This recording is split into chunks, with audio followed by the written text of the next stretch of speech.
Anda kembali bersama kami, pemirsa, seperti informasi yang kami sampaikan sebelumnya bahwa Ketua Umum Demokrat Agus Harimurti Yudhoyono menggelar konferensi pers terkait adanya dugaan yang akan mengkudeta kepemimpinan dari Partai Golkar. Kami hadirkan selengkapnya di perbincangan Nusantara siang berikut ini.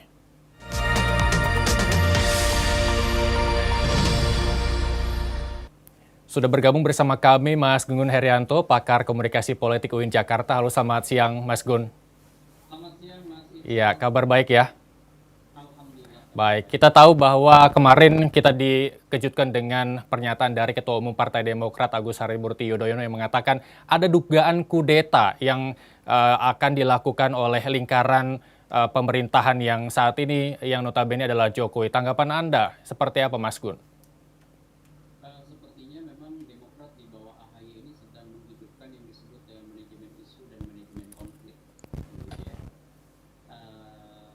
Ini indikasinya terlihat dari pernyataan dengan konteks yang dipublikkan, begitu ya, melalui press conference, dan substansi pesannya itu menohok langsung pada posisi pemerintahan Pak Jokowi. Disebut ada menteri di sekitar Pak Jokowi yang menghendaki semacam gerakan lah ya untuk kemudian mengintervensi Partai Demokrat gitu ya. Nah ini kan semacam serangan sebenarnya verbal ya, yang disebut dengan attacking statement nih, pernyataan yang menyerang langsung di muka publik. Dan ini sebenarnya bagian dari manajemen konflik sekaligus menjadi manajemen isu. Kenapa? Karena pernyataan ini mau nggak mau kan akan menjadi diskursus publik seperti kita bahas dan kita bincang pada siang hari ini. Begitu. Baik, Mas Gun, ini apakah langkah yang diambil oleh Sang Ketum ini merupakan fungsi oposisi atau memang karena ingin hanya sekedar menabuh genderang untuk memperkeruh suasana antara Partai Merah dan Partai Biru yang kita ketahui bahwa masa lalu Sang Ketua Umum juga pernah berseteru pada masa pemerintahan Sang mantan Ketua Umum yang notabene ayahnya juga, Mas Gun. Saya lihat memang ini tidak bisa dipisahkan dari kronologis relasi kuasa ya antar Partai Demokrat itu dengan rezim Pak Jokowi, termasuk juga inner circle elit-elit yang kemudian mendukung Pak Jokowi. Misalnya sebut aja Ibu Megawati, begitu ya, kemudian tentu juga orang-orang yang berada sekarang di barisan pemerintahan Pak Jokowi. Mas Irsal, saya ingin memaknai dua hal ya. Pertama, bacaan yang hubungannya dengan eksistensi partai politik. Dalam bacaan proses konsolidasi internal partai politik, sebenarnya jikapun memang ada ya faksi di luar AHY dan SBY di tubuh Partai Demokrat, kan sebenarnya yang paling penting didahulukan oleh internal Partai Demokrat mengonsolidasikan kekuatan jika AHY sebagai ketum Partai Demokrat memiliki kepiawaian dalam konteks manajemen politik internal, tentu gerakan apapun yang berupaya untuk melengsarkan dia, begitu ya, atau berupaya dalam konteks disebut saat ini kudeta di internal partai itu tentu akan mengalami hambatan luar biasa kalau internal Partai Demokratnya solid, begitu. Yeah. Toh dulu juga pernah ada upaya-upaya seperti ini, misalnya proses konflik SBY dengan Anas Urbaningrum misalnya, mungkin masih ingat Mas Irsal ya. Ini kan menunjukkan bahwa ada konflik atau friksi yang mencuat begitu besar di Partai Demokrat pada saat ada polarisasi antara kubunya Anas Urbaningrum dan kubunya Cikeas atau kubunya Pak SBY. Nah ini hubungannya dengan pengelolaan konflik di tubuh partai, dan partai itu sangat terbiasa Mas Irsal sebenarnya dengan konflik internal. Bisa lihat P3, kita bisa lihat misalnya Partai Hanura dan lain-lain. Oke, kemudian yang kedua, ini hubungannya tentu eksistensi partai dengan kelompok di luar partai ya. Sebut aja misalnya antara posisi Partai Demokrat hari ini sebagai partai di luar kekuasaan karena tidak menjadi bagian dari rezim Pak Jokowi, tidak ada menteri yang kemudian diakomodir, termasuk Pak AHY-nya sendiri gitu ya, meskipun awal-awal cukup intens membangun komunikasi politik dengan kubunya Pak Jokowi. Mungkin masih ingat ya awal-awal Pak Jokowi terpilih di 2019. Artinya memang ketika misalnya sekarang Partai Demokrat relasi kuasanya dengan rezim Pak Jokowi itu kemudian tidak menjadi bagian dari kekuasaan, maka memang harus ada posisi yang eksplisit yang menunjukkan di mana dan seperti apa artikulasi sikap kepentingan politik Partai Demokrat ke depan. Nah, menurut saya pernyataan hari ini tidak bisa dilepaskan juga dari upaya untuk mempertegas posisi politik Partai Demokrat sebagai partai di luar kekuasaan dengan cara salah satunya sekarang memperjelas front ya. Artinya setelah kemarin misalnya beberapa regulasi di DPR yang berbeda pandangan begitu dengan kubu rezim pemerintah, sekarang ada attacking statement pada pemerintahan Pak Jokowi. Tetapi memainkan peran manajemen isu dan manajemen konflik dalam konteks komunikasi politik itu tidak mudah. Artinya setelah pernyataan ini kan muncul, ini kan akan membakar situasi nih, ya kan? Nah, ketika hal ini kemudian jadi liputan media, jadi perbincangan, maka menurut saya juga akan sangat menjadi penting bagi AHY dan timnya untuk menyiapkan pasca ini apa yang kemudian akan dituai dari pernyataan yang kontroversial ini, karena pasti akan ada serangan balik tuh ya dari pihak-pihak yang tidak suka dengan pernyataan ini. Baik. Mas Gun, penyegaran informasi kepada masyarakat juga ketika pemilihan ketum Demokrat yang mencalonkan calon tunggal terpilih secara aklamasi AHY sendiri, apakah mungkin ini terjadi keributan dulu di internal partainya sehingga ada calon yang tidak kuat suara di internal akhirnya kalah terus kemudian meminta dukungan dari luar karena AHY menyebutkan bahwa ada pihak yang berupaya mengkudeta dari pihak dalam, orang lama dan mantan Demokrat yang dikatakan oleh AHY pada konferensi pers kemarin, Mas Gun. Ya betul Mas Irsal, pasti yang namanya persoalan internal partai, kelompok yang tidak terakomodir, kelompok yang tidak happy dengan mekanisme internal pemilihan ketum Partai Demokrat, itu pasti ada. Kita katakan ini hal yang sangat lumrah, apalagi sejarah Partai Demokrat ini kan sejarah yang sangat lekat dengan figur sentris, ya kan? Sebut aja Pak SBY banget deh, dan conference hari kemarin itu juga SBY banget tuh ya.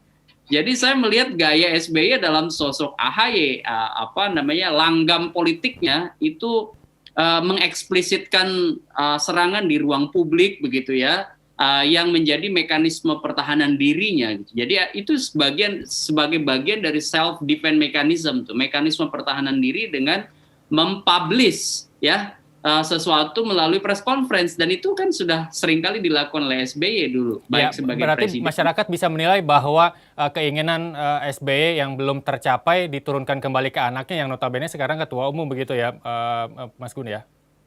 Saya lihat sekarang ini kan meskipun AHY sebagai ketua umum Partai Demokrat, tetapi rasa-rasanya mastermind di Partai Demokrat itu masih Pak SBY.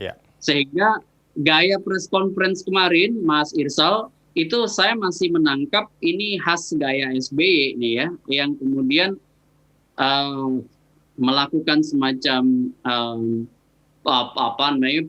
memberi public statement, kemudian menyatakan sesuatu gitu ya, yang seolah karena kita nggak tahu persis nih mekanisme di internalnya mereka ada riak-riak sebesar apa. Tetapi yang jelas ketika itu disampaikan ke publik tentu maknanya bukan lagi ke internal, tetapi maknanya ini menjadi eksternal begitu ya. Ada mempublish pernyataan bahwa ada pihak istana yang main begitu dan lain-lain. Mas Irsal, bisa kita katakan ini yang disebut dengan proses upaya untuk membangun dua hal ya. Pertama, mekanisme pertahanan diri, kalau ada di internal yang kemudian mau mengutak-atik gitu ya.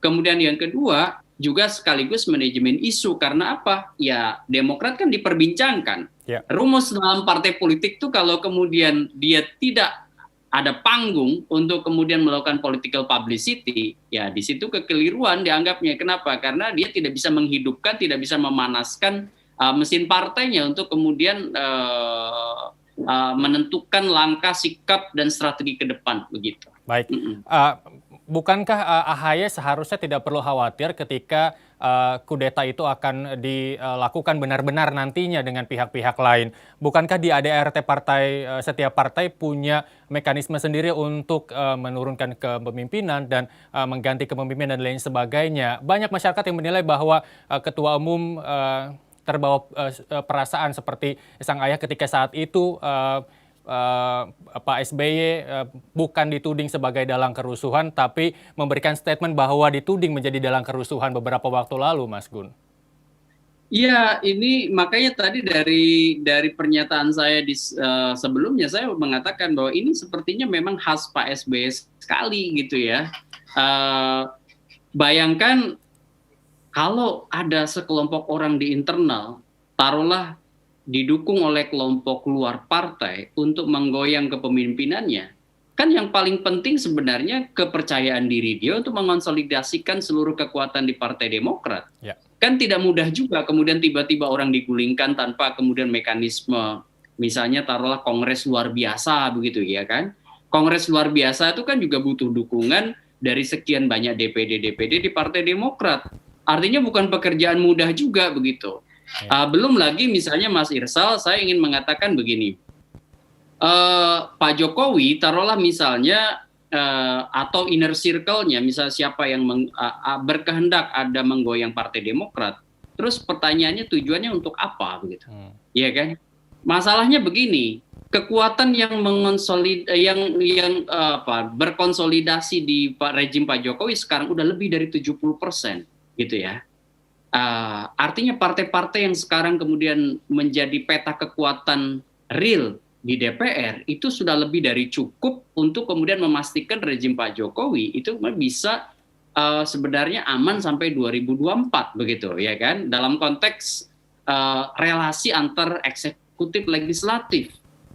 Sekarang apa perlu begitu ya rezim Pak Jokowi kembali misalnya bermain dalam urusan internal Partai Demokrat begitu? Maksud saya begitu, Mas. Baik. Karena memang secara substantif tidak boleh sebuah rezim berkuasa itu untuk mengintervensi partai politik. Itu harus dijaga marwah demokratisasi internal partai sebagai bagian penting dari demokratisasi Indonesia. Itu yang tidak boleh dilakukan dalam mengintervensi partai politik ya. Jikapun memang ada tendensi untuk kemudian mengerjai Partai Demokrat, terus apa untungnya bagi rezim Pak Jokowi gitu. Sementara dalam catatan saya dukungan pada Jokowi dengan masuknya Partai Gerindra sekarang menjadi bagian dari kekuasaan, itu udah lebih dari 70% begitu. Artinya tidak memerlukan lagi upaya untuk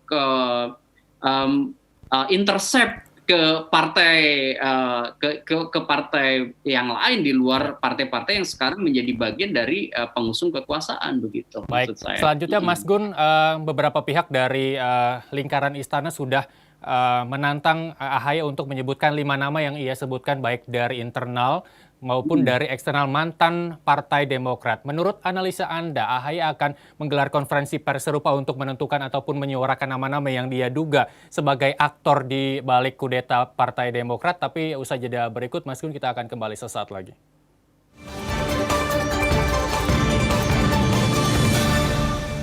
Terima kasih Anda masih bersama kami, pemirsa masih di Dialog Nusantara Siang, masih bersama Mas Gun Gun Herianto, pakar komunikasi politik UIN Jakarta. Mas Gun masih bergabung bersama kami. Ya, Mas Gun, ketika tadi saya mengatakan bahwa beberapa pihak dari lingkaran yang dekat dengan pemerintahan menantang AHY untuk membuka 5 nama. Menurut analis Anda, apakah AHY akan melakukan konferensi pers lanjutan terkait beraninya AHY membuka 5 nama yang diduga akan mengkudeta Partai Demokrat? Saya sangat tidak yakin nama-nama itu akan dibuka di muka publik. Ini gaya khas lagi-lagi namanya equivocal communications, istilah akademiknya itu. Komunikasi yang sengaja dimunculkan tetapi tidak terlalu eksplisit, diplomatis, dan lebih banyak sebenarnya muatan pesan yang titik tekannya pada issues management. Jadi saya lihat Mas Irsal tidak akan pernah kita mendapatkan nama-nama itu dari Pak AHY sendiri. Mungkin ya, jikapun ada nama-nama itu mungkin akan ada di sosial media, begitu kan, atau mungkin ada dari second layer-nya, tapi tidak akan pernah, saya yakin tidak akan pernah muncul dari seorang AHY begitu. Sama seperti dulu Pak SBY misalnya menyatakan bahwa ada pihak-pihak yang berupaya untuk menyerangnya bla bla bla, tapi tidak pernah disebut tuh nama-nama itu. Nah, ini pola yang sama sebenarnya dalam konteks komunikasi berulang meskipun aktornya berbeda gitu. Baik, Mas Gun, ini kan kita ingat bahwa terpilih secara aklamasi bukan tidak mungkin seluruhnya pro terhadap AHY. Ada beberapa segelintir lah. Tadi di awal Anda telah menyebutkan faksi-faksi yang tidak sejalan dengan AHY begitu. Kita tahu bahwa kalau keliru tolong konfirmasi di pertengahan Juni 2020 ada beberapa upaya untuk menggugat kepemimpinan AHY. Apakah ini menurut Anda bisa berkaitan dengan salah satu pihak yang berupaya untuk mengkudeta Partai Demokrat seperti yang AHY sebutkan, Mas Gun? Mas Irsal, sebenarnya pertarungan di Partai Demokrat itu harus kita tarik jauh ke belakang lagi. Anda bisa lihat pada saat misalnya Anas terpilih dulu sebagai ketum Partai Demokrat, ya, kemudian ada konflik selanjutnya dengan Pak SBY, mungkin masih ingat ya waktu itu kan sebenarnya konflik yang cukup signifikan berpengaruh pada eksistensi Partai Demokrat. Dan ketika akhirnya SBY take over nih Mas Irsal, waktu itu SBY take over menjadi ketua umum, banyak orang yang tidak happy ya, dan kemudian proses itu cooling down ya, semua tiarap akibat misalnya kuatnya sumber daya politik SBY waktu itu karena masih menjabat sebagai presiden. Dan Anas terpental, Gede Pasek terpental, Saan Mustafa kemudian belakangan terpental, tetapi banyak struktur DPD di daerah yang sebenarnya masih orang Anas tapi kemudian bersepakat akhirnya dan kubu Pak SBY, ya kan? Dan ini jangan dikira bahwa konflik itu tidak bisa dihidupkan begitu maksud saya. Termasuk misalnya keinginan beberapa pihak ya yang pemilihan ketum itu menjadi jauh lebih demokratis, misalnya menyediakan opsi lebih dari satu pasangan gitu ya. Opsi lebih dari satu orang. Contoh misalnya kenapa harus AHY sendirian, kenapa tanpa kompetitor? Nah, pertanyaan-pertanyaan itu kan cukup mengusik. Ini yang disebut dengan kebutuhan lack of impartial leader itu di situ muncul tuh. Ada posisi di mana orang bertanya, kayaknya harus ada pemimpin-pemimpin imparsial yang bukan anak biologis dari Pak SBY, yang misalnya kompeten untuk kemudian bersaing dalam arus kepemimpinan, arus utama ya kepemimpinan di Partai Demokrat gitu maksud saya. Dan di Kongres kemarin rasa-rasanya sepertinya sepi, tetapi kemudian juga banyak yang tidak happy itu mulai menurut saya mengonsolidasikan diri, apalagi kalau bertemu misalnya dengan arus luar yang juga punya kepentingan politik, begitu maksud saya, Mas. Mas Gun, sebagai edukasi kepada masyarakat, kenapa aklamasi itu terjadi di Kongres Partai Demokrat? Apakah tidak ada tahapan wadah yang sebut saja konvensi partai begitu yang mengakibatkan calon lebih dari satu? Ya betul, harusnya idealnya dalam konteks edukasi ke publik ya. Institusi partai itu kan bukan institusi perusahaan. Namanya partai itu entitas publik. Pemegang saham itu sebenarnya adalah masyarakat. Oleh karena itu harus ada sebenarnya upaya untuk membangun demokratisasi internal partai. Jangan personal sentris begitu ya. Sebenarnya itu terjadi di Partai Demokrat, itu terjadi misalnya di Gerindra, itu terjadi di partai lain ya, banyak sekali nih sekarang yang kemudian bergantung pada patron claim, dan posisi patron figur sentrisnya itu kemudian sangat dominan. Misalnya dalam kasus kita diskusi siang ini adalah Partai Demokrat. Saya melihat posisi Pak SBY begitu dominan, termasuk misalnya dalam konteks pemilihan ketua umum kemarin. Sehingga apa? Saya sih waktu Kongres Partai Demokrat tuh berharap ada mekanisme yang lebih smooth, misalnya menghadirkan opsi lebih dari satu kandidat, sehingga kemudian ada mekanisme yang memberi peluang, dan sekaligus ini jadi contoh Mas Irsal bagi halayak luas bahwa Demokrat itu membangun tradisi kepemimpinannya dengan demokratis begitu. Ya, jangan sampai kemudian orang berasumsi bahwa Partai Demokrat itu partai keluarga nanti begitu ya. Baik. Apakah sekarang AHY tengah menunggu komentar dari Presiden, karena AHY juga sudah menyurati secara personal kepada Presiden, meskipun beberapa orang di lingkaran terdekat Presiden sudah berkomentar. Menurut Anda penting nggak Presiden berkomentar, Mas Gun? Menurut saya sih Pak Jokowi tidak perlu mengomentarin balik gitu ya.